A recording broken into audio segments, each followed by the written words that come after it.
we have a wide variety of the stories that we share with our followers, right? You know, everything from the rant being pissed off all the way to the celebrating your wins and everything in between.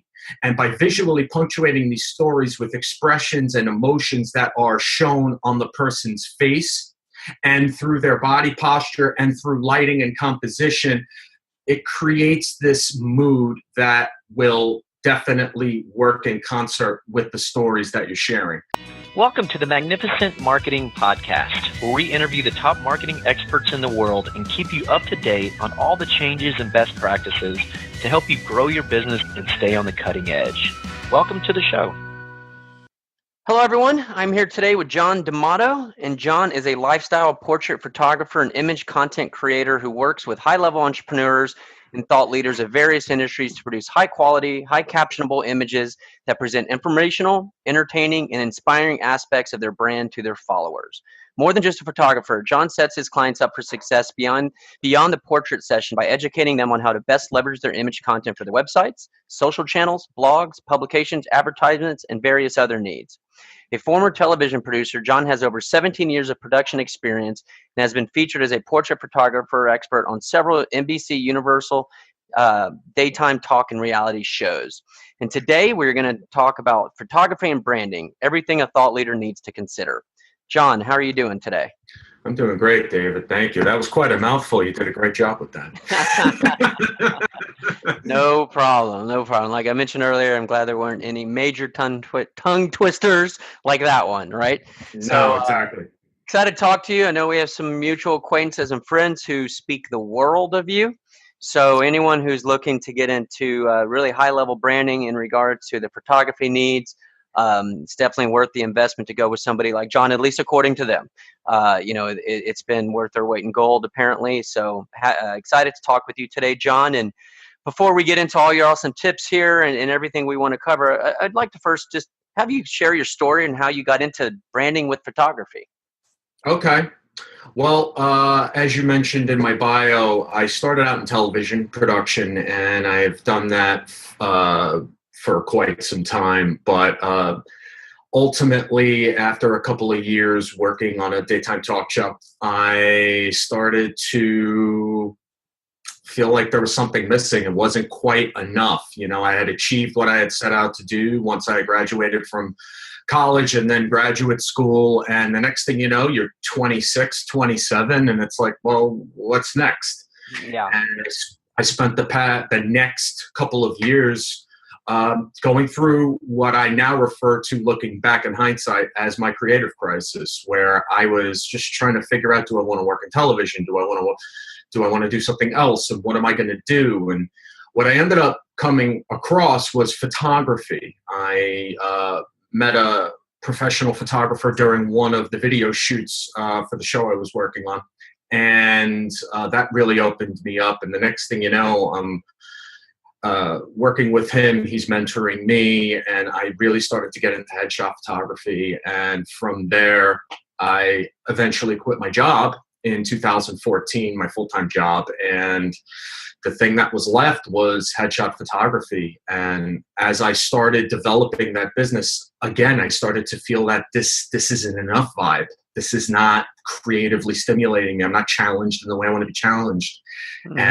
And that lasted for about 2.5 years. And then fortunately, I came across in some of the entrepreneurial circles that I was working in, someone who was about to put a book out, and she needed image content to help promote this book because the publisher that she was working with basically said, you have nothing and no one knows about you. You need to get out there. So she contacted me, and I kind of sat there, listened to what she talked about. And from that conversation, this niche, this brand, this branded lifestyle portrait direction with my photography was born. Interesting. It sounds like the all natural. You need to continue to grow, right? And you need to continue to do more, and you need to be stimulated as you grow in your career. And it's all relative to all of us, right? And when you grow, but it sounds like that happened to you too, which just natural. Now, with that though, for other people, you obviously had a lot of credentials coming from, and you had a lot going for you. So it would make sense for somebody to kind of trust you right away. But across, you can't do every, photography session as far as branding goes. So people are going to be looking to potentially do this for themselves all across the country and world. Right. And Right. I would love for you to give some direction on helping people qualify photographers in regards to this. In other words, how do they know if, somebody could be really good at looking through a lens and photoshopping and making sure things look good, but from the eye of branding, I'm sure there's an art and science here. So I'd love to help, you steer people in the right direction as they might, be looking for somebody to help out in this area. Right, David. I've written a lot about this, actually. It's a very, very, very important aspect of the whole experience of getting branded lifestyle portraits. One of the things that I stress to everyone, and by stressing to everyone, I mean the things that I write about in my social content and in my blogs, what I share in terms of how to properly qualify a photographer. The first key is to not just qualify them based on their portfolio and their price tag. That is what 99% of people do, and it's 99% not the way to go. And the reason is because the most important thing that you want, of course, the work has to speak for itself. That is ground floor, that's foundational, that is unquestioned. The work has to be good. You have to be attracted to a photographer's style, no doubt about it. But in order to get the types of photos that photographer shoots, you first have to realize whether or not you are going to get along with this person. And rapport really is one of the most important things that people don't even think about before they hire a photographer. They just assume it happens by magic. And the reality is if you work with a photographer that you're not comfortable with, that you don't vibe with, that you don't have good conversations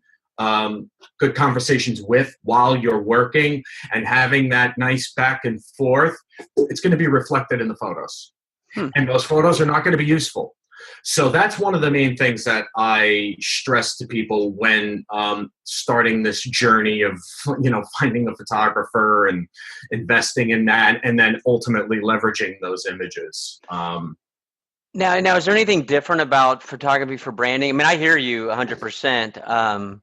It's amazing how much rapport and everything can come out in pictures, and everything. But what else, like with somebody, because I know lots of photographers, but there's a reason people like Ted Rubin utilize you. He's a huge social media guy. He knows his branding's important. It's worth spending the extra money because he has a lot more opportunity because of that. Right. So, like, what else is there that somebody knows, like, oh, they understand branding? Right. Well, my point bringing that up is leading exactly to the answer to this, which is authenticity and expression. That is the difference. What a lot of photographers out there do that mislabel their work as branding is that they create this beautiful work. The subject looks fantastic. The lighting is great. Everything's there, but there doesn't feel like there's any soul behind the photo. There's no mood. There's no emotion. There's nothing to visually punctuate, because that's what branded lifestyle portraits are. They are visual punctuations of the stories that you want to share with your tribe in order to A, establish your expertise, and B, impart a lot of value to those people who eventually will come calling because you solve their pain points. So when you are working with a photographer and you are a thought leader of some sort, or a change agent, or just a high-level entrepreneur that's looking to get more visibility for your brand, it's important to find those photographers that really capture emotion, because we have a wide variety of the stories that we share with our followers, right? Everything from the rant being pissed off all the way to the celebrating your wins and everything in between. And by visually punctuating these stories with expressions and emotions that are shown on the person's face and through their body posture and through lighting and composition, it creates this mood that will definitely work in concert with the stories that you're sharing. And that's ultimately what this is about. I love that.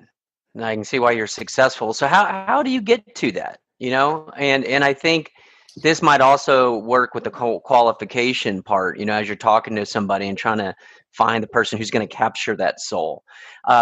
What are some of the things that you ask? What are some of the, when you're first talking to somebody in those first initial conversations, like, where are you going? Like, what are you trying to pull out? What kind of information are you getting from people? And the reason I ask that, again, really trying to help steer people in the right direction to work with people like yourself. And they might know right away when they're talking to somebody, is like, they're not asking this, and this, so they're not going to capture my soul and my vibe, right? What do you do to capture that? Right. And I love everything you're saying, by the way. Well, thank you. I'm glad you do. And that's actually one of my points, which was, it's not just what you say, it's the passion and the conviction and the belief and authenticity with the way that you say these things. That is ultimately what people are drawn to. It's yes, you have to have the nuts and bolts, and it does have to make sense. But if you don't have any passion or heart behind it, why the hell am I going to want to work with you? Yeah. There's no point to that. Right. But getting back to your original question, this is where my TV experience, my producing, comes into play, because I ask a cajillion questions during the pre-session strategy call, and I'm asking all different types of things, actually. But the meat and potatoes of it really boils down to who you are, who you serve, why you do what you do, and what makes you unique based from everybody else who does what you do. Now, that's broken down into a wide variety of questions that asks people about what they're promoting. Where are they on social? What, talking about outfits, talking about locations where they work. What does work look like to them? What does brainstorming look like to them? What does it look like when you work with a client? Are you virtual like this, like a Zoom call, or are you in person? And then from those answers, from those little juicy bits of information that I get, because I have a list of questions that are preordained, I ask everybody, but then that doesn't include all the follow-ups, because I have follow-ups for days. These calls are like 2 hours, 2.5 hours long.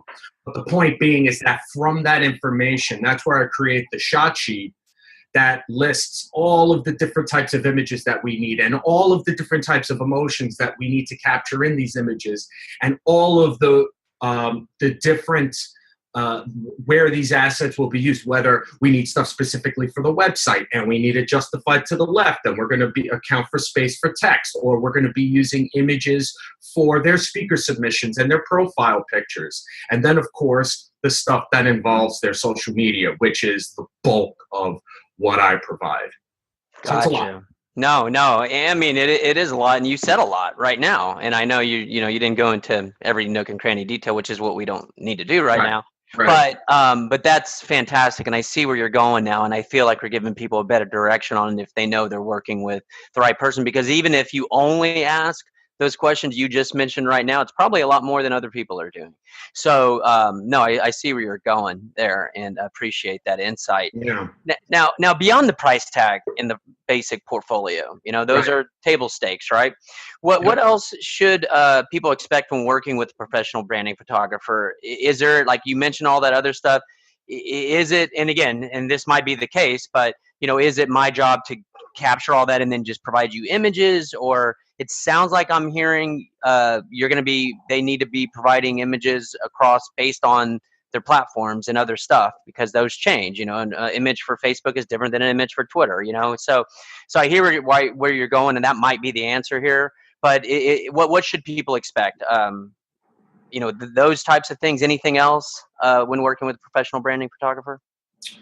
When you work with a professional photographer that does this type of portraiture for people's social, I mean, it's wide open. It's wide open, because the reality is that every entrepreneur, every thought leader has different needs, and they're at different places with their business when they come and they talk to me. So it's my job to really kind of assess where they are and provide the stuff that they need, because not every client gets the same types of stuff. I mean, I have a very similar methodology with which and how I work with people. But at the end of the day, everybody's a little bit different. So it's really a matter of finding that photographer that's going to ask you the right questions in Yeah. order to really, really get out the stuff, because you don't want 2 weeks after your session's done and you're looking at the photos and you think to yourself, geez, wouldn't it have been great if I had this photo of blank? Yeah. That's going to piss someone off. It's like, that's not what you want. You want to be able to maximize the value of this session so that it can last you for months on end. And Gotcha. yeah. I mean, you kind of answered that. I was just wondering if there's anything else, but it really sounds like, everything will be covered if those right questions are asked. So, all the use cases, what you were talking about, is it in person? I just wouldn't have thought of that. So here's I was going to say one more thing, David, about this this type of photography. Although lifestyle portrait photography has been around since the camera has been around, the way in which that I kind of, approach this style is very different from what other people have out there. So I'm just kind of basing, my methodology on the stuff that I've seen in terms of what works best with my clients. But in terms of it being pervasive in the way that I do it, it's not exactly everywhere right now, at least not yet. But no, I wouldn't think so. I mean, there's always leaders and stuff like this, and taking photography where you're, moving into the social age and the branding age, I can see how not everybody's going to know all this stuff. So yeah, no, I hear you. I wouldn't think it's widespread, which is why we're here, which is why we're talking about this. definitely. To help guide people in the right direction, or potentially guide people to you, but guide people in the right direction overall. Absolutely. Now, this might be a question for other photographers, or to help other photographers, but mindset strategies as far as feeling comfortable in front of the camera, and really, I assume the more comfortable people feel, the more their personalities will shine. What advice or pointers do you have for other photographers out there to help, what you do to help get people, comfortable? The most important thing is to be yourself. I know that sounds so trite and so cliche, but the fact of the matter is that was the single most important change in my development as a photographer, not as a business, but as a photographer. It opened me up because it allowed me to not be afraid to say what's on my mind. And when you are allowing yourself the space to be open and be comfortable enough to be yourself, because you understand that you will achieve the results that your client needs, that opens up the whole world. The other thing that's important for other photographers is that they get their P's and Q's in order with respect to the technical aspects of what they do, because the last thing that you need to do is sit there and fumble with your camera, because that completely kills any momentum or the mood that you've created and the rapport. So it's, be comfortable with yourself and be comfortable with your gear, and you eventually will be comfortable with your client. Gotcha.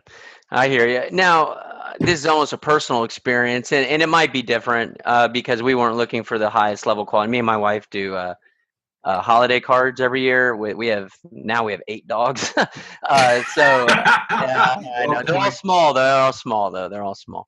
But we do these stupid, fun, themed cards. Like we did Star Wars, Ghostbusters. We did Game of Thrones this last year.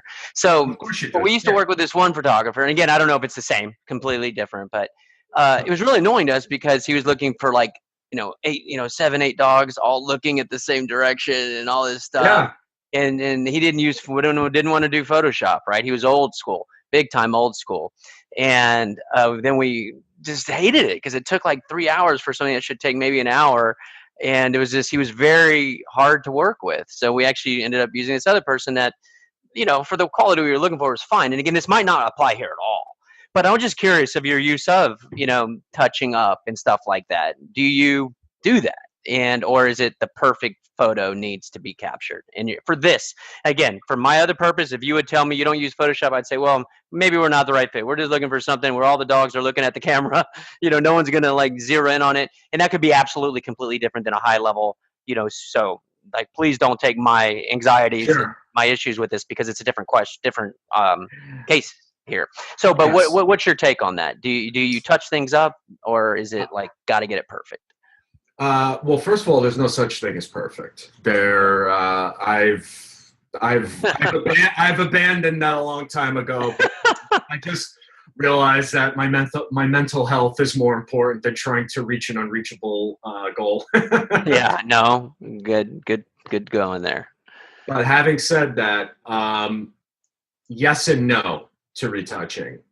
Yes, when it comes to the branded portrait work that I do, I color correct every image, and I really play with that, and I crop stuff. So that is automatic every image, every session. As far as retouching, there's different levels and grades of it. But if there's like a simple blemish or a pimple or just something that's really weird and the shot is really tight on the person's face and it's distracting, I'll get rid of it. But the general rule is if it is something that cannot be covered by makeup, I keep it. And as far as wrinkles and other stuff is concerned, have I gotten rid of it in the past or lessened it? I have. But by and large, my philosophy on that is you've earned everything that's on your face. You are preaching authenticity to your tribe. Therefore, isn't it important that you ascribe to the same principles that you impart upon the people that you're helping? Mm-hmm. So as far as I'm concerned, I try to avoid as much heavy lifting with Photoshop and heavy retouching as much as I can, because that stuff matters. Yeah. You don't want to show up and have a one-on-one consultation with someone that you saw their photo on LinkedIn and they looked one way, and then you show up, you're like, who the hell is this person? Yeah. It's like I've seen that a few times. That automatically gets you thinking, well, if this person's playing games like this with the photos, what else are they playing games with? Yeah. I mean, just on a subconscious level, if not a conscious level, I would be thinking that. Well, no, I love what you're saying. I mean, and you're very strategic, but for the fires, you'll touch up and the lightings and all that. Yes. So just making sure, because like the other person was completely unbendable, and they wouldn't, at all. And I was just like, this doesn't make any sense to me. Like, you utilize tools that help you. You don't have, rely on your eye, of course, but Well, in your case, it's totally different. Totally different. It's different, even philosophically. But the thing about, like, for example, I've done staff photos of people on shows where it's 75, 80 people, and two people's eyes will be closed. So what do? I shoot a ton of them, and then I'll go through, and I have copied from one where their eyes are open and moved it over. And that stuff doesn't bother me so much. Would I prefer to get everything right in the camera? Yes. I know exactly where that photographer's coming from. Mm-hmm. I don't want to rely on post-production as the only way of doing it. I want to get it right. But every now and then you got to do what you got to do. Yeah, no, what you're saying is exactly how my mind would work, and I love what you're saying. And I was just curious more than anything. And again, I think it helps some people, because I'm sure a lot of people, specifically in the graphic arts, there's a lot of pride in your quality of work. And some people might feel like you're cheating if you do anything that's a touch up or anything. But it sounds like you just use logic. Hey, you just do it when you have to, but as a whole, you try to get 99% there, and then you smooth over if you have to. But that makes so much sense. It's logical. Right. Moving on to are there various types of lifestyle portraits you can share, like you've done? Is it just headshots that you've seen? Is it full body? Is it more interactive with other people? Like, what are some options there that people might not know what's available to them that you've seen work?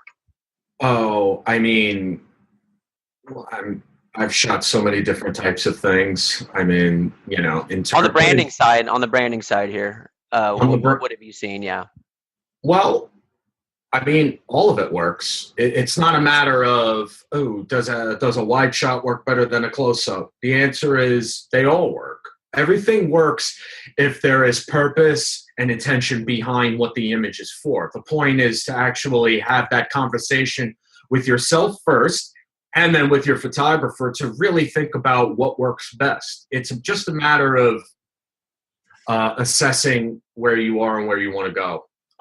But as far as the other types of lifestyle portraiture that I have photographed, I mean, shooting people on stage for the authors and speakers and coaches that I work with. So, as a matter of fact, right after this podcast, I am going to photograph a branded portrait client on stage speaking and presenting in a panel. So no, but I'm really glad I asked this question. I mean, that's a perfect example of what I was going for. And I didn't think that one. That's right when you said, I'm like, oh yeah, perfect. No, right.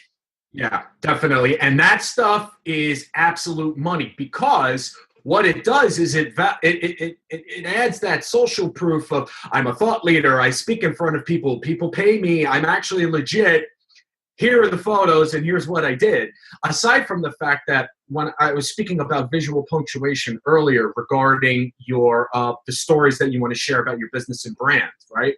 When you are on stage, and there is Ted Rubin does this. He is the standard of it, because I've shot 80 million shots of him, and the next day I see him using all of them in such an absolute wonderful way, because it's his expression and his body language and everything, and the where he puts the text on the image.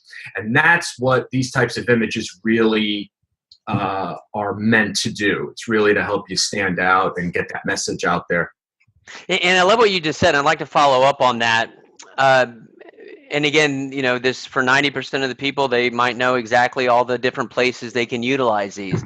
Other people might be, okay, it goes on my bio page. We might put it on our home page, and thanks for the shots, John. Appreciate it, right? But you're like, whoa. You're not getting the most out of these at all, right? No.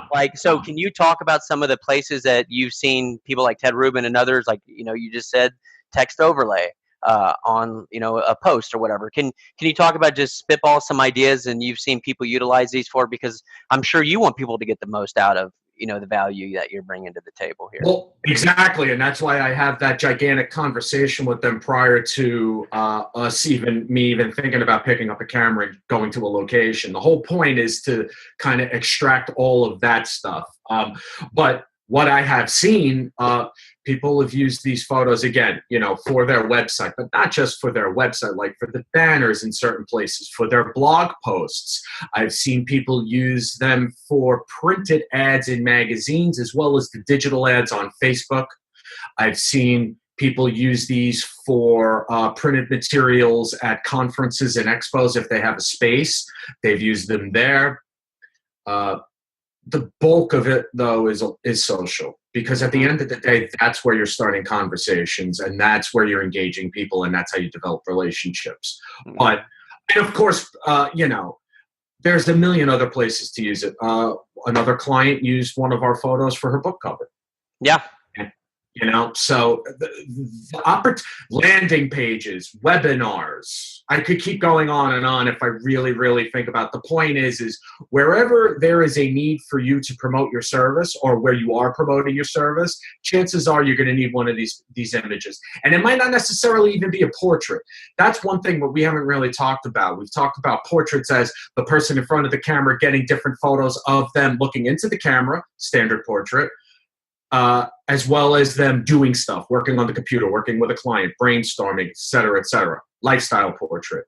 Then there are other images that we need, which are shots of things that inspire these people. For example, I do a lot of books because people, are inspired by the books that they read. So I have them bring in the stuff that they've dog-eared and highlighted, and we shoot that stuff so they could share these things with their clients as well. Mm-hmm.